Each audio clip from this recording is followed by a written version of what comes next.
दोस्तों, लैला मालल्या के बेटे विजय माल्या, जो यूबी ग्रुप के चेयरमैन और किंगफिशर एयरलाइंस कंपनी के ऑनर हैं, ये साल 2008 में 72 करोड़ रुपए के नेटवर्थ के साथ इस वर्ल्ड में सबसे रिचेस्ट पर्सन के मामले में 962वें स्थान पर थे और अपने इंडिया में 42वें स्थान पे।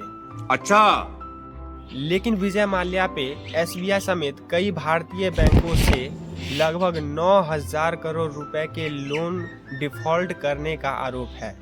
बात तो सही है। और ये लोन उन्होंने अपने एयरलाइंस कंपनी किंगफिशर के लिए लिया था। लेकिन विजय माल्या इन बैंकों को बिना उनका पैसा वापस किए, बिना लोन चुकाए 2 मार्च 2016 को ये देश छोड़कर लंदन भाग जाते हैं। Mr. Malia is out of the country. Liquor Baron Vijay Malia, who finds himself in a raging 9,000 crore loan default scam. जिसके बाद से लोगों ने विजय माल्या के बहुत सारे निकनेम रख दिए, जैसे कि गद्दार, शराबी, भगोड़ा, चोर और न जाने क्या क्या। गजब बेइज्जती है।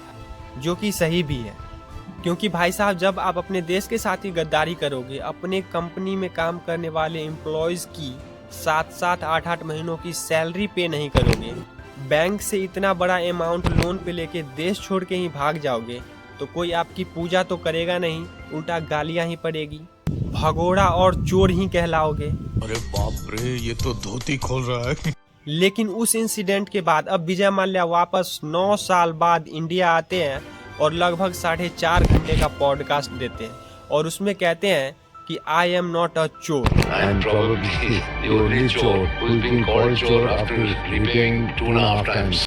अब ये कैसा लॉजिक हुआ? चोर ने चोरी करी है और जब पकड़े जाने पर पुलिस ने सारा पैसा वापस ले लिया, तो क्या चोर चोर नहीं है? ऐसे में तो हर एक इकोनॉमिक ऑफेंडर अपनी प्रॉपर्टी जब्त होने के बाद ये कह सकता है कि भाई साहब, मेरे सारे गुनाह तो माफ हो गए। लेकिन विजय माल्या अब ये भी कह रहे हैं कि वो देश छोड़ के भागे नहीं थे, बल्कि बीजेपी के एक नेता और फाइनेंस मिनिस्टर अरुण जेटली को बताकर जेनीवा गए थे। I told the finance minister Arun Jaitley before leaving for the airport, and then I flew.